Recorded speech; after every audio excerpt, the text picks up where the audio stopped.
Take a look at this white and green Lamborghini police cruiser. It is the ultimate symbol of extreme, almost cartoonish luxury. It belongs to Dubai, a city building on a scale most can only dream of, including the Burj Khalifa, the tallest building on Earth. When people see this level of hyperdevelopment, they usually assume it is the direct result of endless crude oil pumping from beneath the desert. But this chart shows a very different reality. If we look at Dubai's total gross domestic product, the total value of goods and services it produces, oil accounts for less than a single %. This map of the United Arab Emirates explains the geographic confusion.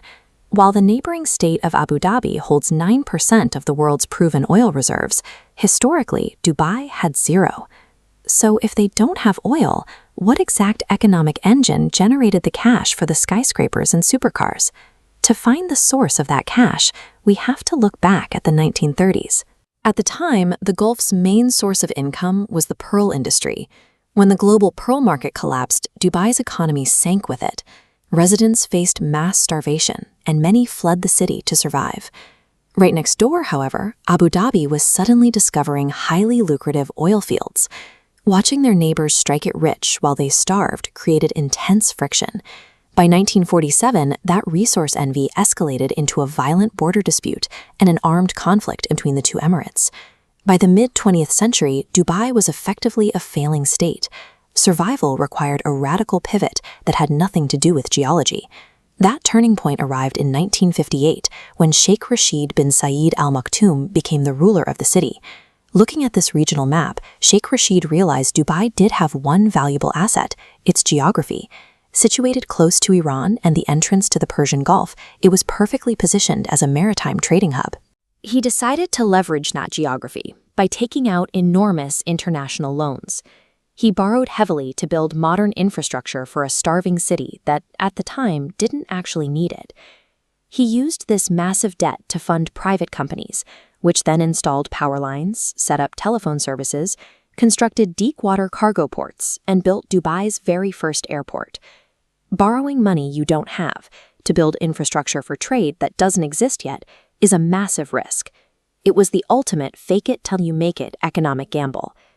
Dubai did eventually strike oil in 1966, but it wasn't the savior of the city. Instead, that sudden capital injection was used strictly to pay off the massive debts from Sheikh Rashid's infrastructure spree. The true engine of Dubai's modern wealth is here, the Jebel Ali Free Zone, located right beside the busiest cargo port in the Middle East. Inside Jafsa's 57-square-kilometer area, the government completely deregulated the rules of business.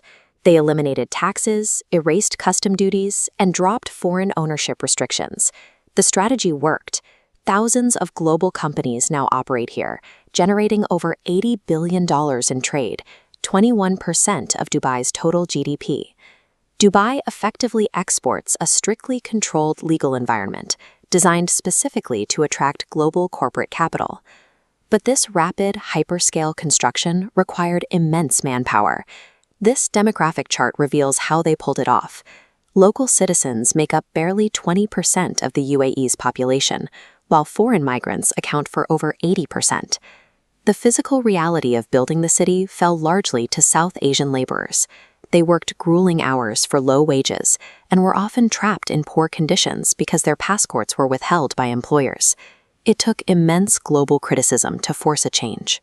Finally, in 2017, the UAE government passed a new bill guaranteeing basic worker protections, like a day off each week, mandatory paid vacation time, and medical insurance.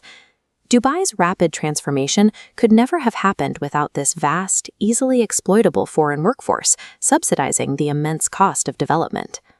Today, as the rest of the world scrambles to transition away from fossil fuels, Dubai is already perfectly adapted to a post-oil economy.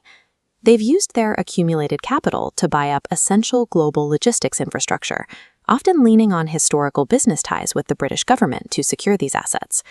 Take a look at the London Gateway Port. It's a critical shipping terminal 25 miles from the UK capital, and it is owned and operated by DP World, a company based entirely in Dubai. They have established parallel dominance in aviation. What started as a tiny airstrip in the desert is now Dubai International Airport, the busiest hub on Earth for international passenger traffic. Dubai exists as a hyper-capitalist oasis built on massive debt, strategic legal loopholes, and a heavy reliance on cheap labor. By positioning themselves as the world's middleman, they proved that controlling trade can be just as lucrative as finding liquid gold.